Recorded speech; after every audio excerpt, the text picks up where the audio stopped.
조선중앙 방송입니다.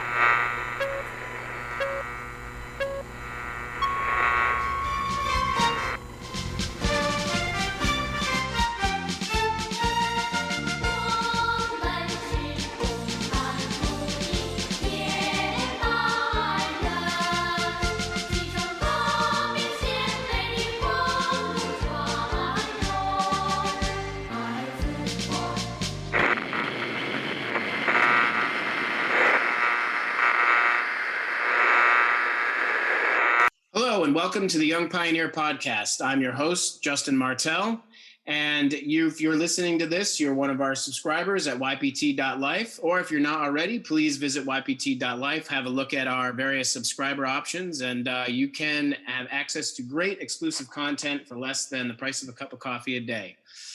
And with respect to that, with respect to the podcast, today my guest is Dr. Joseph Terwilliger. He's a geneticist, a neurobiology professor at Columbia University Medical Center, and a tuba player.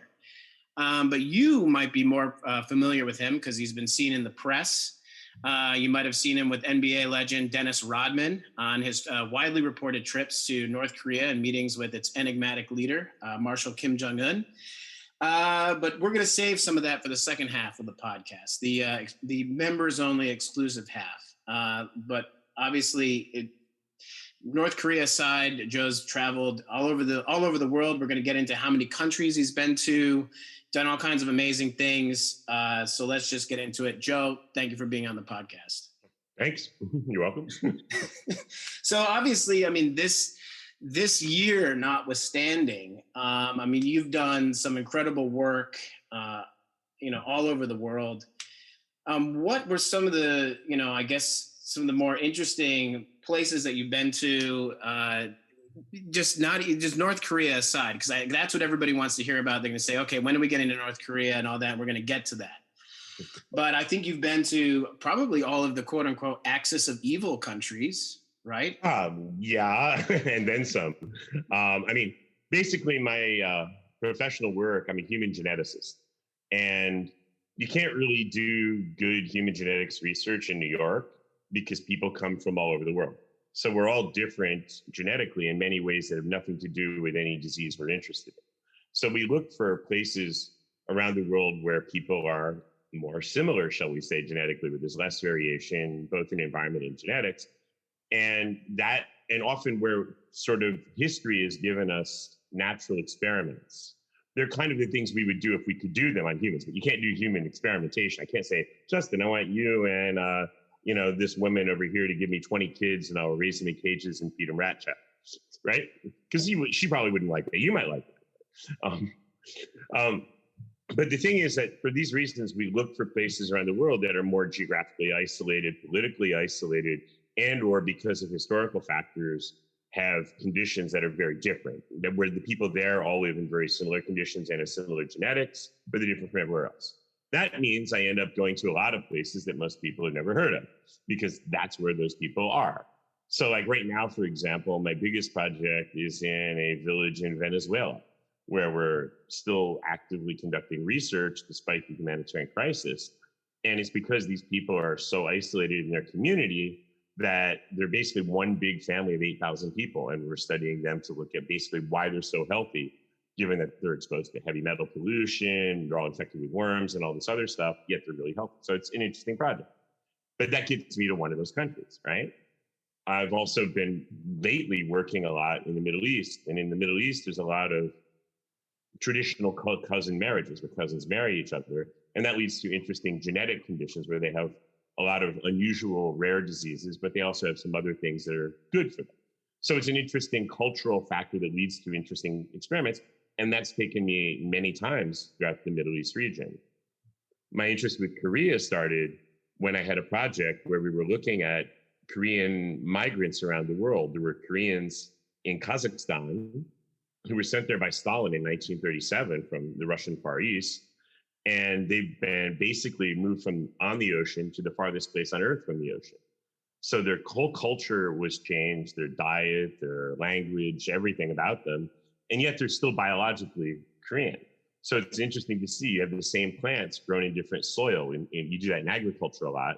This was an idea to use sort of the Cold War as a model for doing that with humans, where we had Koreans in Yeonbyeon in China who were basically only connected to North Korea until like around late 1990s, when they switched over to being more connected to South Korea. And I worked there in the late 90s, into the early 2000s, when that change was actually happening. It was really fascinating to see. And in Kazakhstan, it was the same. You know, all these people were very isolated, living on collective farms in the remote parts of Kazakhstan that were all Korean. And just fascinating how much difference there is, even though the genes are identical. So it's looking at nature versus nurture. I did similar things as a result of that. We'd worked in Kazakhstan for years. And then we decided the Kazakhs wanted to fund the work with the Koreans if we also worked with Kazakhs. So then we decided, well, let's do the same thing. And I went to Xinjiang and spent a summer living with nomads who were Kazakhs, and we met Uyghurs and Kazakhs. And we're planning a project comparing Kazakhs in China who are still living a nomadic lifestyle to Kazakhs in Kazakhstan that are basically living like Russians. They lost their culture in the Soviet collectivization of agriculture and all that stuff. So that was really happening, and we had funding to do that. And then, as you may know, in the late 2000s, there was this riot in Urumqi, which I was there for as a result of working on our project. And then China shut down the internet, the cell phone coverage, and everything, all communications with Xinjiang for over a year. So we had to stop the project, basically. So anyway, it's basically, my work has given me interesting reasons to go to these places. And every time I go somewhere, I try to go to other places in the area and try to learn about the history, the culture, the people, because that's the only way you can actually do a genetic studies, if you really take the time to understand people as people and not treat them like laboratory rats. Mm-hmm. And just going back a little bit, now you're American. I think maybe you're a Finnish descent, right? No, I have a permanent residence in Finland because I worked there part-time for years, but I'm American. I have no other citizenships. I wish I did, but Right. Wish I could have the benefits of dual passports right now, as I'm sure you do as well. I do indeed. Yeah, I wasn't sure. I didn't know if you were like, if your family was from Finland or something. No. Okay, it was because you have worked there. I have an apartment there, and I work there sometimes. There are another interesting population that are all sort of married within the population, and their language and their culture are very different from their neighbors. So there hadn't been a lot of interbreeding with Swedes or Russians over the years. So it's another really interesting genetic experiment. And now, which came first? I mean, like, did you start traveling because of work and your research, or did you always have an interest in traveling? And with relation to that, when was your first big trip abroad? And then my last question connected to that is, and we don't like to compare, but of course it's, YPT, we're a travel company. We have to ask, how many countries have you been to? Are you keeping count? That sort of depends on how you define a country. Oh, well, we're into that too. And, and so let's get into that conversation in terms of unrecognized countries, micronations. By our rules of engagement, they count, but please share your thoughts. Yeah, I mean, it all depends. I mean, is Uzbekistan a country? It's only got passport control 1 day a year. I'm gonna have to go ahead and say yes, but yeah, it's consistent with your theme, but yeah. I mean, is Saborga a country? I mean, it's a mountaintop in Italy that Mussolini said was not part of Italy, and they have their own currency, the Luigi. Hey, this is actually, we've touched on something that I have no idea about. Well, there's a lot of places like that. Republic of Serbia. One I've been thinking about a lot is the Vatican, whether that counts. And I didn't count that one personally. I have been. Why? I didn't count it as a country. Why not? Because I didn't have to show my passport. Okay. That's always kind of been my gauge of it. If I actually have to go through proper customs and show a passport, But now within Europe, you don't. Yeah, that's true. And I guess you do. I mean, when you enter the Vatican, you do go through enough security as you would through customs. I'll have to rethink it. But going back to, I mean, when did you first sort of get into traveling outside of the U.S.? Because as we know, with America, and I have to assume a lot of places, there are a lot of people who are really satisfied never leaving the country, sometimes never leaving their own state. When did you get interested in seeing more of the world? I mean, when I was a little kid, we didn't have any money. I mean, we went once in a while to Canada, to Montreal or something, and that I always enjoyed, different language, different culture. But I was really into shortwave radio as a kid. So I used to listen all the time to, Radio Moscow, Radio Jamahiriya from Libya that had a show every day on how to overcome the problem of democracy, And there were all these Radio Pyongyang and all these other places that I learned about just by listening to them on the radio. And I thought it was really weird. At the time, I thought, well, everything they're saying is lies. Everything we hear is true. And of course, now we know. Now, after experiencing the world, I realize, well, ours isn't really true either. Everybody lies. And nobody really knows what the truth is. And the only way to find out the truth is to go there and see for yourself and have an open mind. And that's why that's one thing I really like about traveling. And so I always wanted to, but I never really could because we didn't have any money as a kid. But the first overseas trip I made was actually our high school jazz ensemble. We had a small school. It was like 400 people, K through 12. And yet our jazz ensemble won the contest for the best jazz ensemble in the United States for high school. We had a really good teacher and everything. So we got to go play in the Montreux Jazz Festival with Dizzy Gillespie and so forth when I was like 15 years old in high school. So that was an amazing experience to get to go to France and Switzerland and, my first real time on an airplane. It was good fun. Awesome. And then I guess now at this point, how many countries would you say that you've been to? Again, by your rules of engagement and what you consider a country? Yeah, I mean, 100 plus or minus 15, depending on who you're talking to. Right. So, okay. So which of those, which are unrecognized countries, partially recognized? Yeah, I mean, there's quite a few of those. Yeah. What are some of your favorites, or most notable? Favorites in what sense? Most favorites in terms of most interesting to visit. Well, for instance, like Transnistria has been one of my favorites. Now, was staying at the old Soviet hotel a luxury experience? No, but it was one of my most favorite, travel experiences and adventures as a whole. I mean, for me, it's like usually like if I'm going to travel to one of these places where there's conflict or something, I usually spend like a few months reading all I can about the history from both sides, and then when I go there, I try to just hear people tell me about it, talk to them, go to local bars and talk to people. I mean, I speak a lot of languages, so it helps, right? Like one of the most interesting for me was in 2015, I took my summer vacation in Crimea. That's not a country. It was for like a month, but going there, I thought, I don't know what really happened, right? I don't know what the truth is. So I flew there and I arranged for 4 days where I was going to be with Ukrainians and 4 days with Russians. And tell me what happened. Tell me the story. And just go talk to people and hear what people have to say and try to figure out what the truth is. Because for me, that's the interesting part of traveling is that I know that what I hear in the news isn't the truth because you got one reporter covering all of Asia and they can't possibly know the details. Now that we have so many different news companies, there's no longer specialists on any one given area. Every company has their own Asia person who copies news reports from the AP. And there's not really a lot of journalism anymore, unfortunately. So I usually find the most interesting thing be to just go there myself and talk to people. See what they think, see what real people think. Talk to the cab drivers. Cab drivers are great to talk to. Go to the bar and talk to the old guy at the end of the bar and just see what he has to say, just like you would in New York, right? In the old days when there were bars. I mean, I don't remember what one is like actually at this point, but yeah, I mean, it's actually worth noting that we are both in New York and talking over Zoom, whereas previously we might have met at WoHop or right. I don't know, in Koreatown or something. Right. And Koreatown is the farthest I've been from my apartment in 11 months. Yeah, a year ago right now, I was traveling between Tunisia and South Korea on my way to Finland. Yeah, it was great. And then all of a sudden, Yeah, I think a year back, I think I was just getting back from Tonga after doing a bunch of islands in the South Pacific.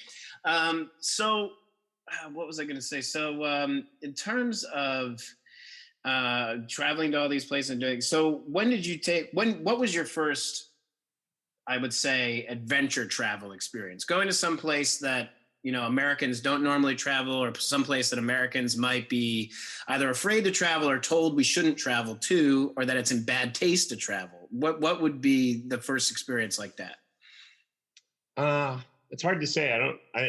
Because it depends on what people think. And it depends, I guess, at what time. I guess right now, some people might suggest it would be in poor taste to go to Russia, depending on who you're talking to. Well, I was thinking of Russia back in 1990, Soviet Union. And that was, I thought, fascinating. Why wouldn't I want to go there? I was visiting people in Finland because I was starting to work there then, and I had a chance to go. And I'm like, of course I want to go.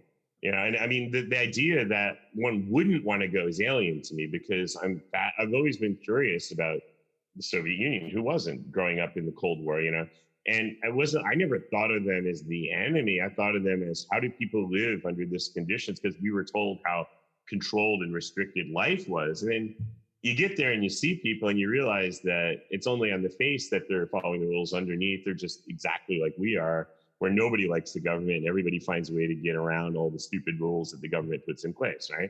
So I always felt that Russians and Americans are the most similar people in the world, perhaps, because we both have the same mentality about it. Yeah, government, yeah, whatever. Yeah, screw the government, whoever it is. It doesn't matter what party it is. And what did you see there? 1990. We're obviously very much at the tail end of the Soviet Union. There, did you see any signs of the end of the Soviet Union? Not really. Again, it was a new experience. I was just talking to people, being friendly, looking around. And the thing is, always going overboard to follow all the rules, because I always figure, as long as I'm following all the rules they give me, you're never going to be in any trouble, And so I just made sure I studied up in advance on what I should and shouldn't do. And then whenever there's a doubt, I erred on the side of caution. And that's in general a good rule of thumb when you're traveling to any place that's uncomfortable, just because the more you obey the rules when nobody's looking, they're actually looking. And the more freedom you're going to get. Certainly true in North Korea. If you go out of your way not to take pictures without asking every time, they start to trust you and they respect you. And it's a trust building exercise. We're always ambassadors for America when we go abroad. I don't think about it as they're evil. I think about that they're told I'm evil, and I want to prove to them that I'm not. Absolutely. And it's I tell people that all the time, just exactly what you said, in terms of, especially when talking about North Korea, being overly deferential. Yep. Because I think that a lot of Americans in particular suffer from savior complex when they travel abroad. Oh, I got to save them. I got to show them pictures of my house. I have to tell them about all these things that we have, whatever. Sure. I'm more interested in their lives. I've always tried to ask North Koreans in particular more questions about them. Growing up, my God, traveling up into the North Korean Northeast, North Hamgyong province. These were people, if you know anything about recent North Korean history, these are people who have seen some things, Sure.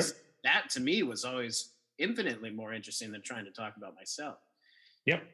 I always just talk about normal everyday stuff. I don't interrogate them. I never ask questions. I wait till they want to talk about something. They do.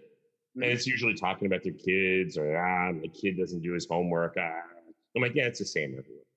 It's always the same everywhere. All anybody wants is for the kids to have a better life. It's like you go to China, and I'll be hanging out with guys who are professors who are in the Communist Party of China, and we'll go out drinking at night, and they'll just say, hey, we're all in the party. It's about work. It's about society. But I really want my kids to come to America and get an education. So can you help us out? We're all the same. They want their kids to have a better life. That's all we want, right? I don't have kids, but if I did. Yes, absolutely. And so, how many languages do you speak? Because now we're starting to get into some of your work again in North Korea, and Sure. And you're fluent in, I guess, Chosunmal, the North Korean dialect. Yeah, North Korean, Chinese, Russian. I speak Finnish. I'm studying Farsi now on lockdown. Been studying that now for a year. Japanese. I studied some Kazakh. Basically, North Sami, which is the language of the reindeer herders in Lapland. I had French in high school, of course. The more common languages. But to me, it's sort of like, if I'm going to work somewhere and I'm going to spend any time there, I want to know the language, because you learn a lot about people by understanding language, because the culture and the language are intimately tied together. Like with Korean, it's like, as soon as you realize like there is no word for he or she, that says a lot about what's important in the language. You never use the word you in Korean. So these things and their verbs are what's the most important part of the sentence, not nouns. So there's a great book. It was this psychologist in Michigan, I think he wrote a book called The Geography of Thought. And it was comparing Asians and Westerners and how the way the language works affects the way people think. For example, our language and most Western languages focus on nouns. You classify things. In Asia, in the Korean, Japanese, they focus on verbs. Verbs are the only thing that matters. Like most sentences don't have a subject, but the verb is what matters. So like parents will play with their kids, and if there's a truck, the Westerner will go truck, truck, truck to the kid to teach them the word truck, and Asians will go like it moves things. So it's what it does that matters, not what it's called. And that affects a lot of how people think. And when you start thinking about the world through their eyes, and through the eyes of the language, you understand a lot more. It makes a lot more sense. The other thing is that if you can't speak the language, it's hard to have a really good experience because you can't understand, you can't read, you can't understand what people are saying, and you can't talk to local people because most people in the world don't speak English. Hate to say it, but it's true. And if you really want a good experience, for example, in the former Soviet Union, you better speak Russian, at least somewhat. My Russian sucks. I studied for 1 year, but I've been there enough times that I can have a conversation with a cab driver about politics. And that's fascinating. Yeah, and that's one of the things, like, going back to North Korea, people will say, people often say, oh, but you can't actually talk to local people and only talk to your guides. And it's like, well, you can. If you speak Korean, you can talk to people that you see on the street. Yep. They're not forbidden from talking to you. And like when you go to the markets or things like when I lived there, it's like we could go to normal shops and everything. And of course you're interacting with people all the time. And everyone in the markets will always ask me, oh, are you Russian? Because they assume if you're a white guy walking around with no minder that you're a Russian. And so they'd start speaking Russian, sort of really bad Russian. So I'd respond in Russian. It was pretty funny. But and I say, no, I'm a U.S. imperialist bastard. And they're like, oh. I said, no, but I like Koreans. They're like, oh, you are not an imperialist. You are just American. You are not an imperialist. And I said, how do you know? So you're Miguk Chingu, right? Just Miguk Sadam, yeah. There you go. So, okay, speaking of Korean, obviously there are a lot of things that, the Korean Peninsula has not been divided so long that, there are more differences than similarities. But one of the things that has changed. No, there's way more similarities than differences. They're exactly the same. Well, that's what I'm saying, that it hasn't been divided so long that there are more differences than similarities. And so I guess, but one of the things that has changed, I guess in a fairly significant sense, or you tell me if I'm incorrect, but is the language. So the language has split in terms of dialect at this point. I mean, I guess most notably the absence of Konglish in the North Korean dialect, right? Well, they have their own forms of, they have borrowed words. They just are different than the borrowed words in the South. So they're spelled and pronounced very differently. And they got a lot of them actually from Japanese, who got it from English. So it's English into Japanese into Korean, which is what they all had like years ago. And then South Korea has gotten more modern English phrases where the North hasn't, of course. The biggest difference, though, is that the North in the 1950s and 60s, they tried to get rid of all the Chinese-derived words, which is half a language. And their argument was that, well, peasants know more of the pure Korean words, so it'd be easier for them to become literate if they didn't have to learn so many of these advanced sort of Sino-Korean vocabulary. So that's a big difference between North and South. It didn't really work, and so they abandoned it pretty quickly. But they do have a lot more old pure Korean words than the South has for that reason. Yep. But I don't think the language, I have difficulty understanding South Korean language because they use a lot of slang. They use a lot of English words that I wouldn't even understand if they were using them in English because they change the meanings and the pronunciations. I don't know what they're talking about. So that's really confusing. And they use a lot more informal style, whereas in North Korea, it's a much more formal language that they use, which is a lot easier for foreigners because the formal language is longer, so you have more time to process what they're saying. And how does one, as an American, become fluent in, I guess, the North Korean dialect? Well, I mean, there's a lot of resources online. I studied North Korean dialect one summer in China, in Yenji. There was a professor from Yembian University who taught us, who had also spent a lot of time in Pyongyang. He was an expert on dialects of Korean. But I mean, there's also, for example, of all places, the Defense Language Institute, run by the US military, has an online course called Advanced North Korean Dialect Education to teach the North Korean dialect to people that know South Korean. For Korean Americans to learn North Korean for nefarious purposes. But nevertheless, it was very useful. And it turned out that that was better than the material our Chinese professor had. So we ended up having our Chinese CCP member professor, who is a professor also at Kim Il-sung University, teaching us foreigners to speak North Korean using material prepared by the United States Army. All right. Well, we're getting through the looking glass now, and that is fascinating. So, but actually, now I have a lot of books from North Korea about how to learn, their language. I got there on a North Korean computer, which I have lying around here somewhere. It has all the textbooks here. It has all the textbooks from kindergarten through high school that they use to teach North Koreans. And so I basically, on my own, the real way I learned it is I went through and I read all of them, basically. And in the North Korean computers, there's a function where you can highlight a word in Korean and it'll give you the English dictionary version on the screen. So it's just in a pop-up window. So it was really easy to do, and it's a great way to learn. I learned about the language, the culture, the society, the law, everything that a North Korean learns in school, I learned because I did that way. And I think that was the best education one could get if you really want to understand how they think.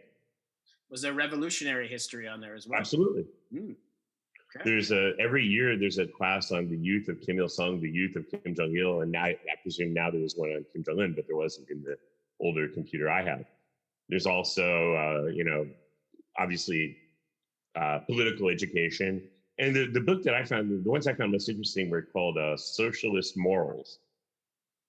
And when I read all these books on socialist morals or the youth of Kim Il-sung, they all sounded like things I read in Sunday school as a kid. And not the magic part, because Sunday school also has magic. Theirs didn't have magic. But it taught the same morals. Basically, be good to people. If somebody's in trouble, you help them out. You give your shoes to the soldier who's lying there, who's getting frostbite, so he can get better. And it's all like, just be nice to people, be good to people. It's the same basic morals that people in South Korea learn in church. Right. And there's nothing about the North Korean system that's religious, but there's a lot about religion that's like politics, which is a way to sort of teach morals and good behavior. Like, for example, like kosher or halal cooking made a lot of sense 2,000 years ago because of trichinosis and things like that. It was a way to keep people healthy, and public health rules were easy to put forward when they said, well, God told you to do it. Absolutely. And, this will be my final question before we switch to the other half, the subscriber only part of the interview, as we start to get into the North Korea discussion. And, you're, if you don't mind me saying, you're an unabashed libertarian. Yeah. Yep. And I think you were a delegate. Which is the opposite. It's just the opposite of the North Korean system. Yeah. Exactly. So that's why I bring that up. I think you were a delegate, right, at the convention, in 2016. Yeah. So you're pretty much a polar opposite from a socialist country such as North Korea. But we've had conversations, and I've seen talked on Facebook about this before. That you believe there are some things that North Korean society gets right. Sure. What are some of those things? Because we hear a lot about what we think North Korea has done wrong. So what are some things that we think they've done right? Well, what I want to say is like I said, when I was a kid, I used to like listening to shortwave radio because I was always curious about what's the other guy's perspective. How do other people see things and how does their system work? I have my idea, but I'm open to hearing your idea. Something that's been lost in America lately, by the way. Nobody wants to listen to the other side. It's good and evil, and it's not good and evil. It's always, there's different perspectives, because if Republicans and Democrats can see each other as good and evil, how does a libertarian see North Korea? Because that's much more extreme. Yeah, I have absolutely no trouble talking to them in a very polite, way about politics. And I don't tell them what to think. It's not my job. I go to these countries. I want to learn about these countries. I want them to explain to me and show me their system. And if they ask my opinion, I give it to them without question. And they respect you for that. They don't want you to pretend like, Kim Jong Un said to us once, he goes, what I like about you guys is you say the same thing to my face that you say behind my back. It isn't always nice, but it's always the same. And that's all I want. Because too many people go to their country and kiss ass, say what they think they want to hear, and then go away and say the opposite. And that's two-faced, and that's nonsense, right? Just be honest, right? So yeah, I'm a libertarian. I don't like being told what to do. I like freedom. I like all these things. I like being an individual. But most people may not really want that. There's sort of two drives human beings have. One is to be free. One is to be taken care of. And they kind of compete. And you see that in high school, for example, like when your kids turns 18, some kids want to stay home with mom and dad because they care more about being cared for. Some want to get out as soon as possible to be on their own, and they're the more libertarian types. And then there's a whole range of people that are in the middle that want some of that safety net from home, but want, also some freedom. And where you draw the line is what makes the differences between different political views, I think. One thing that North Koreans definitely understand that we've lost is this sort of sense of the importance of community. So, for example, when people do interview defectors in South Korea, the biggest thing they complain about is they don't feel connected to society. They feel like they're left on their own, that no one cares, that they're not really part of a cohesive group, and they miss that sort of cohesive structure. Now, in the West, many people have turned to religion for that. Like the church has become like that sort of social network that some people have, but you have to believe in that ideology to get that social network, right? In North Korea, it's sort of imposed, but it's also the case that like if you're in a town there and anybody is violating the rules or doing something bad, everybody's going to cover for them. They're not going to turn him in. Why? They need that person. They need the person to help them work, to help them get things done because they work as a unit. When we teach there in the university, we know that there's kids who cheat. There's kids who cheat everywhere. When we catch them, everybody but the kid who cheated claims it was them because they're protecting them. Because they know that if anybody gets in trouble, that's bad for that person, but it's also bad for you, right? Because you're in a poor country where you need this sense of community to get by economically, to get by in every other way, and also to get ahead. It's something you really lose when you look at New York City, for example, where we have 8 million people, and most of us live in apartments by ourselves. And especially during COVID, you have like no social interaction with anybody. It sort of exacerbates this fact of current conditions, right? That's not normal. That's why I would argue that in New York City, there's more people in psychotherapy than there is in North Korea because they don't need it. Because they have a social network. They know where everybody stands in their community. They fit together and they do work together. And it's not just communist ideology, it's a human nature. We're a tribal species. We always used to live in tribes, groups of people, where everybody knew where they stood and where they fit, and they all worked together. And you had to bring the weakest member along with you, otherwise the tribe would fail. That's not the case in urban America, right? Urban America, we do all, and especially New York City, we're all driven here because of career and success, and we're driven to do things. So it's very different. And so the reason I like the fact that here I have the freedom to do what I want to do, to be an individual and to succeed on my own. But I'm not sure that most people think that way. Right. And going back to your comments on North Korea and then also defectors, it's worth noting that I think most defectors, when they're interviewed, cite their reasons for leaving as being economic rather than political, right? Mm-hmm. And don't a lot of them, like touching on what you were saying, don't a lot of them end up gravitating towards Christianity when they're in the South? Some may, because it has a similar sort of social unit. Others say I had enough of that. And so they want to go as far away as they can. I mean, there's two ways you go. It's like I said, there are people in the world. And you also, another thing to remember about defectors is you go to Soviet defectors and ask them about Soviet Union. You're going to get an extremely different answer than if you talk to Russians. who stayed in Russia, which is 99.999% of them. And so we have to remember that certain people are the people like me who are very independent, want to be on my own, don't want anyone to take care of me. I want to take care of myself and I want the freedom to succeed. Those are the people who defected, right? They're the people that did not fit well in a communal society where no matter how hard you work, you're not going to really get ahead. In fact, in North Korea, the harder you work, the bigger the risk you do something wrong and get in trouble. Whereas if you do basically nothing, you're going to be fine. So it's a real easy life over there. You just chill out, basically, do what you got to do, but don't do too much. I wouldn't like that because that doesn't fit my personality, but I'm a weirdo. So, and I know that. And I think a lot of Americans are. That's why we have probably more libertarian thinkers here than most other countries. And that's the nature of who came to America, right? They were all people that wanted to get away from societies where the community was the center of society, where there were nation states, where they lived under those conditions. So, and there's some genetic components of that as well, which I'm sure genetic and cultural components that have been transmitted to us from our parents. And so we aren't the same as other people in some sense. Absolutely. And that brings us, I think, to about the halfway point or a little over. And we're talking with Dr. Joe Terwilliger. And this has been the free portion of the YPT.life podcast. You're going to charge me now? No, not you. No, you're an honorary member.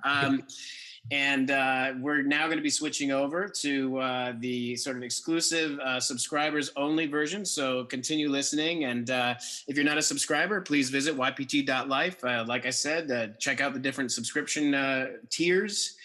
For less than the cost of a cup of coffee a day, you can get access to some great exclusive content. And I'll see you on the other side. So I was gonna, for the second half where we start talking about some, Dennis Rodman and things like that, I was gonna talk about when we met at the screening of Return to Nukem High and how basically you changed my perspective because I had been I had read some books about North Korea and had been interested in it, but kind of had the same American viewpoint. And when I brought that up to you, you were like, well, no, so that I was going to talk about that. And that same for me, like before I went the first time, I read everything I could find in English, Korean, Chinese, Russian. None of it prepares you for the truth. And I've gone there now 25 times maybe. And every time I go, I think, now I understand it. And I get there and I don't understand. And that's a whole other thing about North Korea. The more you see, the less you actually know. And that's the whole. But that's true with everything in life. The more you, I always tell my students, when I teach a class, I want you to leave the class thinking you know less than you thought you knew when you got to the class. Yep, absolutely. Well, all right. Well, let's get into the second half. So, as most of you know, who have been listening, we're now in the subscribers only section of the podcast with Dr. Joe Terwilliger, and I wanted to talk about when we met, Joe, actually. Okay. I think we met, at the end of 2013, and it was at when Lloyd Kaufman got his Man of the Year Award or Lifetime Achievement Award. That's right, from the illustrious New York City Horror Film Festival. Yes. And I had just produced a movie called Return to Nukem High, Volume 1, which Lloyd Kaufman directed, which was the Troma's big return to the Class of Nukem High franchise. Which was one of my favorite movies back in the 80s. And it's worth pointing out that as a world traveler, a cultured man such as yourself, you also love trash cinema. Troma is the best. Lloyd Kaufman. He's the person I was most excited to meet of all the famous people I've met in my life. Me too. And I mean, he remains much more than Dennis or his friend. Yes. Oh, really? More than, well, we're going to get into that. Yeah. So it's speaking of that, I was there, and a friend of mine named Andy Deemer came through, and Andy was significant in the sense that several things, but Andy produced Lloyd's last movie before me. He produced the Poultrygeist Night of the Chicken Dead. Yep. And Andy had very much been my sort of spiritual guide as a young producer going into my first sort of big feature. I would call Andy up, Lloyd's driving me crazy. I ran screaming from the production office today, blah, blah, blah. And he talked me through it. So he came to that screening that night, and I had seen on Andy's Facebook that he had some pictures, and I knew he'd lived in China, but he had some pictures of himself in North Korea. And I had just read Under the Loving Care of the Fatherly Leader, Envy, and some other books on North Korea, and was really interested in it. But I would say very much had a very typical American perspective on North Korea. And so I said to Andy, I said, "Oh my God," I said, "I saw those pictures. You went to North Korea. That's so crazy. Like, tell me about it." He says, "Stop." He says, "Don't." He said, "Don't even ask me about it." He says, "Go see that guy standing over at the bar." I said, "Yeah." He says, "Go talk to him. Ask him if he knows Marshal Kim Jong Un." I walked up. I think I walked up to you and I said, "So I understand you know the young Marshal." And you said, "Oh, do I?" And then that sparked the discussion. But that would have been, so you, I think at the time were gearing up for what was going to be your second trip to the DPRK with Dennis Rodman, right? Could be. That would have been 2013. Yeah. Yeah. In the fall. Yeah. So, okay. So tell me, how does a geneticist, neurobiologist, how do you get hooked up with Dennis Rodman and serving as and for those also, I'm sure if you're listening, you probably saw Joe in the documentary Big Bang in Pyongyang. And where you're featured quite prominently. So how did all that happen? How did that come to be? Well, I was teaching at PUST, Pyongyang University of Science and Technology, in the summer of 2013. I was planning to go there, and I'd been really interested in North Korea for a while. Andy, by the way, was on my first trip to North Korea. We traveled there together, so there was and baptism of fire for both of us. He was scared of everything. It was hysterical. But basically what happened is, I guess, early in the spring of 2013, Dennis went there with a bunch of Harlem Globetrotters with Vice magazine. And I thought, wow, that's awesome. That was hysterical. And then I was, maybe a month or two later, I was just browsing online and I saw there was a charity auction to play basketball with Dennis Rodman, where you could play horse with him. And I was like, oh, I got to do that, because if I win this, I'm going to win the charity auction to play horse and convince Dennis to take me with him to meet Kim Jong Un. And everyone laughed at me. They just laughed. They said, "You're stupid. You're wasting your money."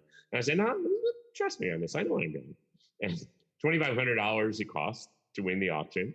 And I went down to Basketball City in New York and had my game of horse with Dennis.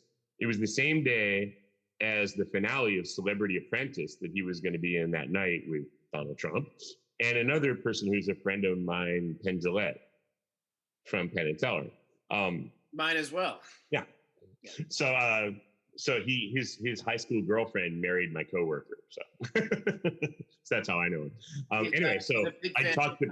He's a big fan of Tiny Tim, and I wrote the official biography on Tiny Tim, and that's right. That's how we know each other. So I talked to Penn, who would then talk to Dennis about me that night. And I'd met Dennis in the afternoon. And I basically said I suck at basketball, and so did he. And he was hungover, of course, And we basically just spent an hour trying to finish a game of horse, which basically took forever.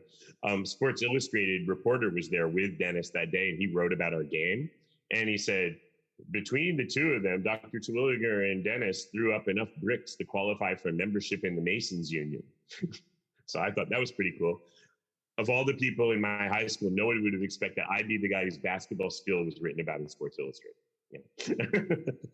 But so anyway, we talked about it, and he goes, "Yeah, I've been trying to go back. I don't know how to go back. I went to the travel agent, and they said they don't sell plane tickets to North Korea." I was like, "Well, no problem. I can help you. We'll stay in touch. I'm going to be there all summer, and I can, talk to them while I'm over there. So we'll just stay in communication." And we did. And the rest is history. It worked out. Everyone said it wouldn't work, but I knew it would work. No, okay. So you definitely manifested that one. That's for sure. That was some. Now that might have been some magic, as it were. So okay, so okay. It was being in the right place, because he didn't know anything about it really. He didn't know how to get back. He hadn't made the contacts with the Koreans. It was Vice, and they weren't talking to each other at this point, So they needed someone to help, and I was very interested, and we both understood that. They understood that I was into it. I understood that they needed me, and it was a perfect relationship. We both benefited each other. Yep. And so, so when you decided to go back, how did you go back? I'm saying, when did you decide to go back to North Korea with Dennis? Oh, yeah. I'm saying, how did you? Obviously, there was. I just remember. The whole thing created a media firestorm. Mm-hmm. Not all of it positive. Well, the first trip, we didn't have any negative stuff at all. It was mostly all positive. No one knew we were going. We managed, because we were very good at keeping secrets. Plus, I should add that in the summer of 2013, before I came back to New York from teaching at Poost, the last day I was there, I suffered a retinal detachment in my eye, and my retina came off in North Korea. So I had to get myself to South Korea, which I did. I'm not getting into how. I got myself to South Korea. I got to the hospital. They looked it over and they said, "You'll be fine, but we can't see your retina because your eye's full of blood." And I eventually got home to New York, and they did the surgery immediately. I had a gas bubble in my eye. So I'm facing the floor the entire month of August as I'm making all the arrangements for Dennis's trip on the phone with various people in China, in the embassy in New York and in North Korea, and with Dennis, and trying to get all the logistics and everything taken care of. And I'm facing the ground because I couldn't lift my head up this far for a month. And it was only 3 days before the trip that the gas bubble dissolved, so I was allowed to fly. It was that close to being a disaster. So anyway, this is all what happened that summer when I'm making all these preparations. So we managed, as a result, to keep everything completely secret because, no one would be looking at me, first of all, in the first place. Second of all, anyone who might have been looking at me saw that I had a retinal detachment and was at home facing the ground all day. So there was not on the radar. So nobody in the government, I think, figured out that we were going until we got there. And then and they got pissed. So they didn't like us because of that, basically.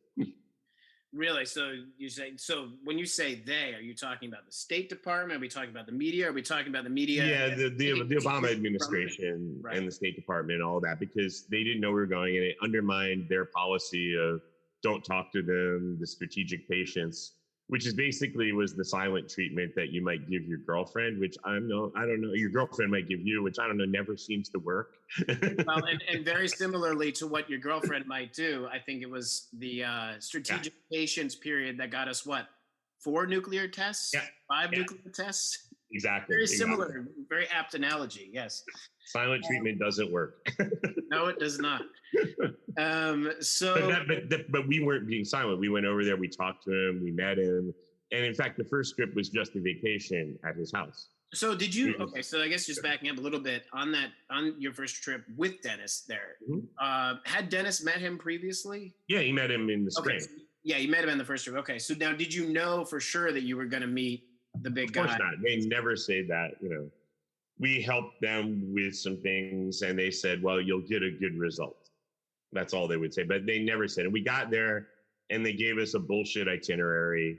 Like, you're going to Gumgang-san, you're going to be driving for all these hours and all this stuff. And Dennis is like, I don't want to go in the mountain. Okay, I don't want to go in the mountain. And so, but anyway, he just accepted it. And then the next morning, an hour before we go, they said, put on a suit. And they took us over to the helicopter and they flew us to Wonsan. Wow. Okay. So what can you tell us about the visit in Wonsan? He was very friendly, very cordial host. He came, drove his car up to meet us when we landed, comes out, shakes our hands, really friendly. But it was hanging, and the Moranbong band was there too, in swimsuits, going swimming, it was pretty fun. But basically, he was just a friendly guy. He was a good host, and we hung out and rode horses, jet skied. I couldn't do a lot of it because I had my eye injury, so I could barely even see, and I wasn't allowed to do anything physical. So I couldn't jet ski, even though they all went jet ski racing together. Dennis stayed with me because he wasn't into that either. But it was really fun, and he was very friendly and a very good host.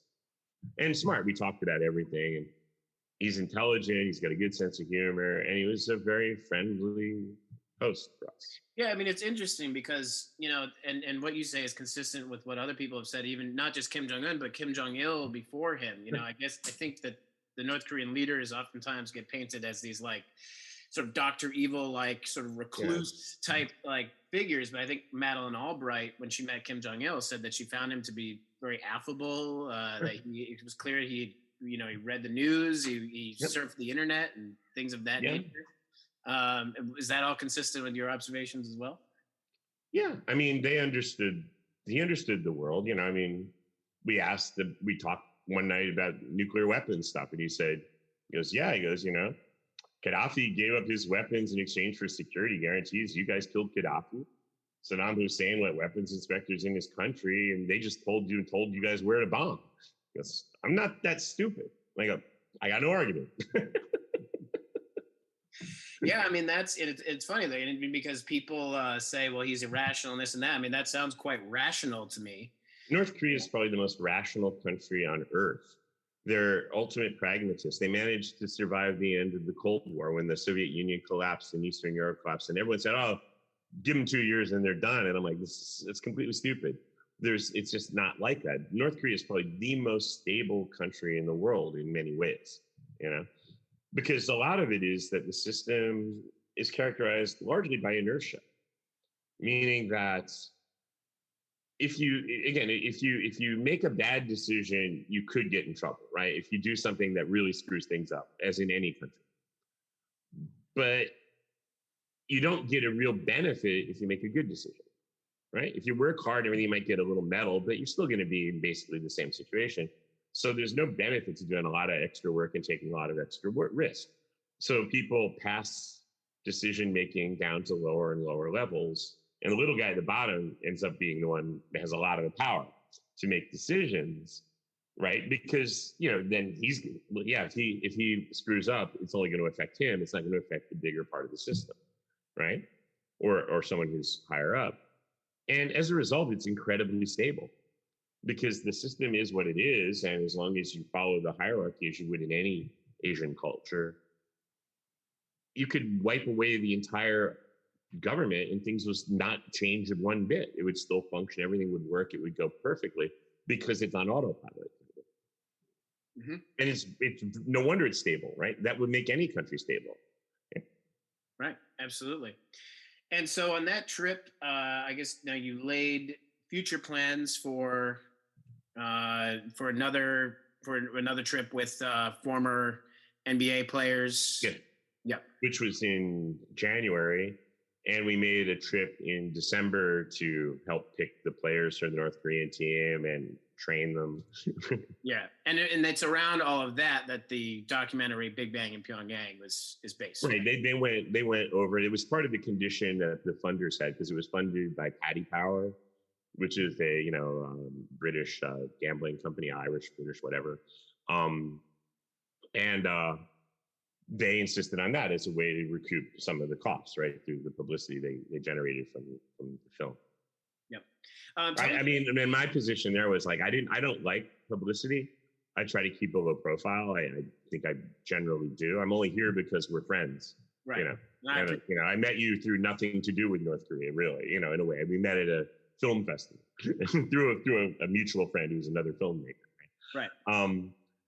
But I try to avoid it. But when the film came out and we knew they were going to be there, you sort of say, okay, well, I'm going to grin and make the best of this. But everything I said in the film was mostly filmed in North Korea. So I'm appealing.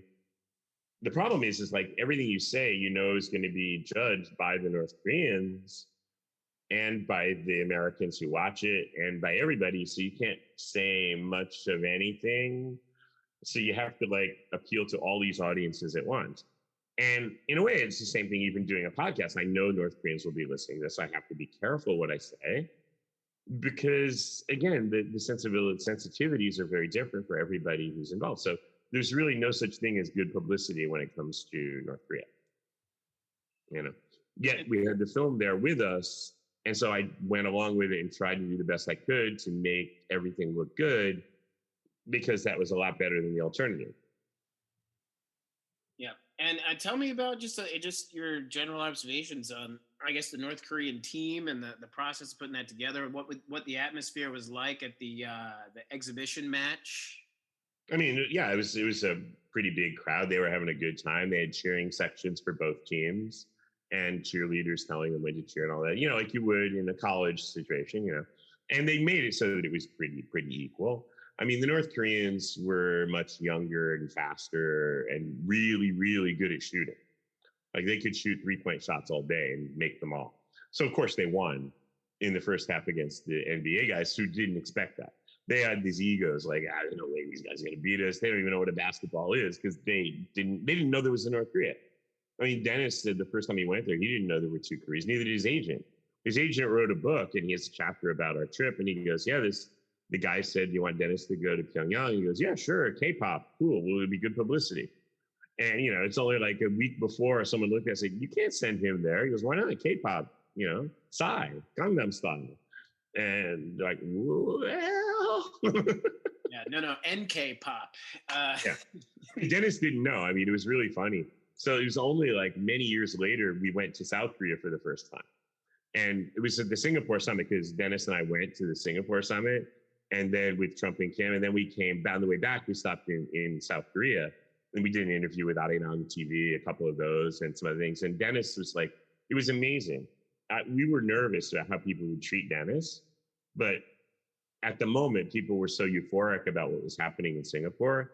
Like little old ladies would grab him on the street and bow deeply and say, thank you so much for caring about us. Right. And South Koreans. And they did this at the airport. Everywhere he went, they go, thank you. Just thank you for caring. And that's what it's about. Absolutely. And, in my observation, and I think you'll agree, but it's like, I felt like there was, this at times, and not from everybody, but, an air of sort of mocking Dennis Rodman in the press and sort of ridiculing what he was doing. But when in fact, that was, in my view, the completely wrong take because he was succeeding where politicians had failed for many, many years.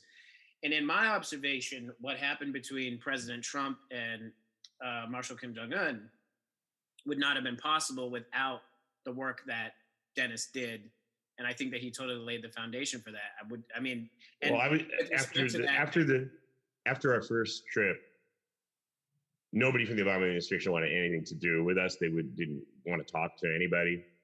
Trump called because they're old friends, and Dennis went to Trump's office in Trump Tower the next day and told him what happened. They gave him Kim's phone number and said, he goes, I'll get Obama to call him. And Obama, of course, didn't listen to Trump. And Trump just said, this is wonderful. I love that you guys are talking, and anything that you do to talk to these people is better than shooting at them. And I think, say what you want about Trump. No wars, no new wars. That's the thing I point to all the time. And there's a lot that we could say and discuss, but that is definitely something that. And he genuinely believes that, I believe, based on what he said to Dennis as well, long before he was president.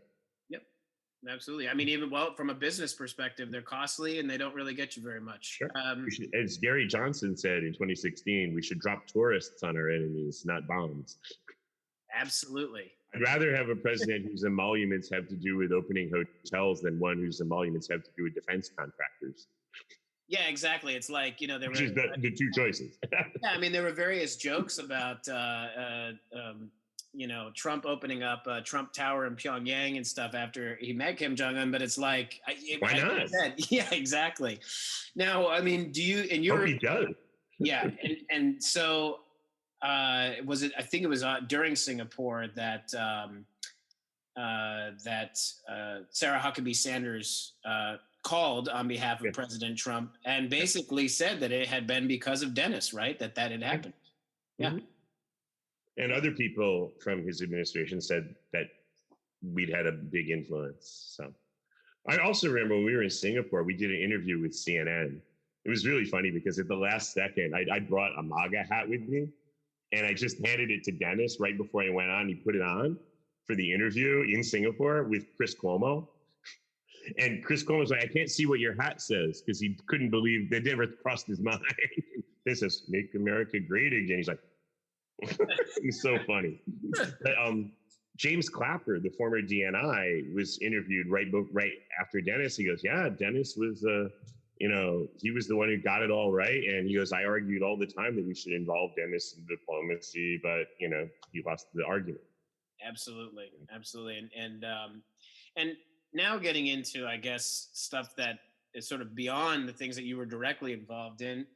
Let's talk about Trump meeting with Kim Jong Un and how that went. In my view, obviously, and I you tell me if you agree, obviously demanding that the North Koreans give up their nukes before they see any benefits is just never going to work. We're never going to get anywhere with that. And it's got to be sort of tiered approach and piecemeal approach. I mean, why would North Korea give up its weapons? That would be stupid. Right, exactly. And so do you think security guarantees after Gaddafi aren't worth the paper they're written on? Right. So I guess my question is, do you think that now obviously we saw that, things sort of didn't go very far beyond Trump and Kim Jong Un sort of forming a friendship and a relationship. And that obviously that served to keep the peace. So that was important. Yep. No nuke tests. In terms of long-term progress and policy, we didn't really see too much. And do you think that that's the result of various, I guess, people from the Washington swamp, your John Boltons getting involved that advised Trump against doing something sensible? Trump's fatal flaw is his ego. And he actually thinks he's smarter than John Bolton and could control John Bolton. And I'm sorry, I've never met anybody who's smarter than John Bolton. He may not be a nice guy, but that guy is that intelligence like you wouldn't believe. Read his book. His book is it's a how-to manual on how to subvert presidential policy. And he just basically brags about how he got in the way and interfered with it. And I love the book because he's a great writer, a brilliant man. I disagree with his ideology and his viewpoint, but read the book, it's great, and he basically spells it out. Yeah. And I believe what he said. He is also very proud of stopping the Camp David meeting with the Taliban. And he's very proud of having stopped some of the détente that was proposed with Russia and all these other things. It's just like, that's the problem. And Trump doesn't believe that anybody can outwit him, and he's wrong. Bolton is the master. I mean, bar none, I've never met anybody that's smarter. And have you met Bolton? Once, yeah. Where? I was just in a seminar thing at a meeting. I didn't talk to him much. Right. He didn't know who I was. He didn't know who I was. That was for sure. Yeah, I read his book as well, and I mean that was my observation. That he, so all sort of the references and the footnotes are amazing. I mean, the guy knows his shit and he's smart. I just completely think he's dead wrong about what the way is to solve this problem. Yeah, I mean, well, listen, he would carpet bomb his own family, if it meant, successfully pulling off one of his foreign policy maneuvers. I mean, the thing is, Kim really wants his country to be economically better off. He wants to be able to sell all those rare earth minerals they have. And South Korea wants to buy them. Everybody wants that except the US, China, and Japan, and Russia, right? Russia doesn't care so much, but China, Japan, the US, they want things to stay the way they are. None of them, China and Japan, don't want a powerful united Korea anywhere near their borders. There'd be economic competition as well as military competition. The US doesn't want a reason to pull its troops out of South Korea. Well, Trump tried, Trump wanted to, but the US state doesn't want that, right? For millions of reasons, mostly having to do with China. And all this competition with China, I mean, sure, China violates international property, intellectual property rights and all that stuff, but you still got to deal with China. You're not going to get rid of China. China is like 4 times bigger than us, right? And their economy is still smaller than ours. That says a lot. Eventually, their economy will be bigger than ours because they have 4 times as many people. That's not rocket science, right? So what? We have to live with them. We have to work with them. I mean, you have to accept that that's the way the world is. And the thing is, our economy and China's are so intertwined that we can't kill each other right now. You can't have a war. You can barely have an economic war with tariffs and stuff because it hurts both sides, right? Yep. So I mean, nobody wants the situation in Korea to change. Nobody, not China, not the U.S., not Japan. Who even knows if South Korea wants it? Because most South Koreans probably don't want unification, because they know it'll be economically costly, because the difference from north to south is way worse than the difference from east to west Germany. Anyway. So it's just like, and if you do want a scenario where you could eventually have unification, the first thing you need is to make North Koreans more wealthy. You have to improve their economy before anything makes any sense. So any sort of, talks about trying to get together and make peace, because you can't do that with such an asymmetric system, right? Asymmetric relationship. Yep. Make everything in North Korean propaganda stories come true. All their stories are about the evil landowners coming in and taking advantage of the serfs. Well, if North Korea ended tomorrow and South Korea took over, that would be exactly what you have. The South Korea would be the Yangban, the rich class. They'd go in, take the minerals out of the ground of North Korea, and the North Koreans wouldn't have the equivalent training in how to live in capitalism in a capitalist world to get good jobs. So they're going to get shit jobs, be paid crap. It's going to make every propaganda story come true, and that's going to not bode well for the future, right? Yeah, absolutely. It'll give more faith to the current regime and their statements, because what they're saying is true. That is the way South Korea always was a feudalist society, and if there was unification tomorrow, it would be feudalist again, and not to their benefit. Right, and now talking about the future, and this will be my last question. Mm-hmm.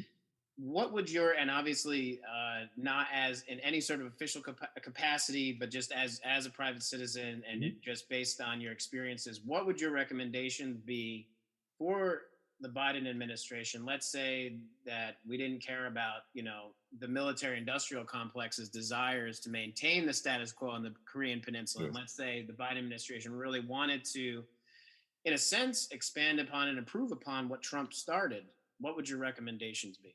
Look, I mean, I would say the same thing no matter who's in charge in the White House, and I'm happy to help if the Biden administration had any questions, right? I have no problem with them.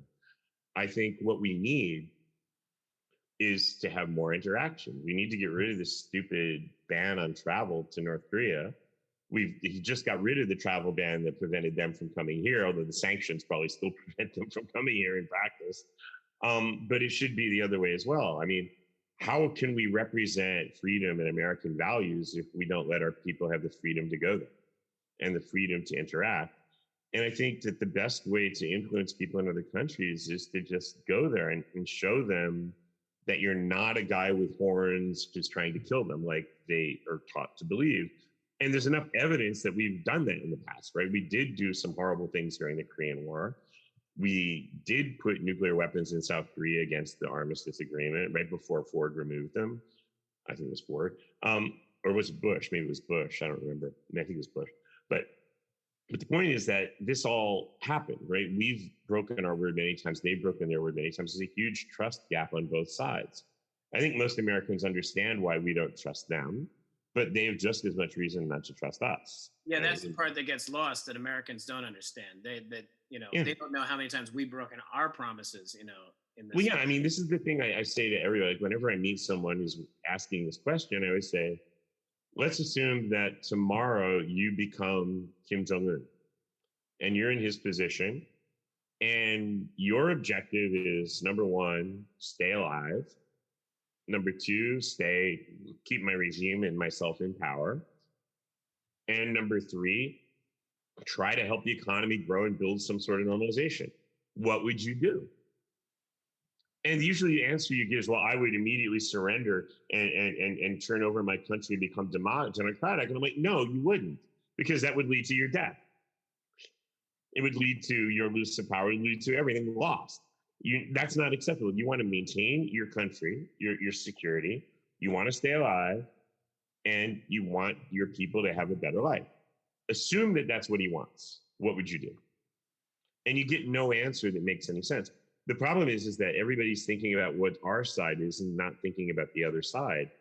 And I think empathy is something that's incredibly important. And no matter where you go in the world, I don't go anywhere and tell people what they should do. I go there and listen to them, because that's the point of traveling. I want to show that I'm open-minded, that I listen, that I understand. If they ask about what we think, I explain what we think and why.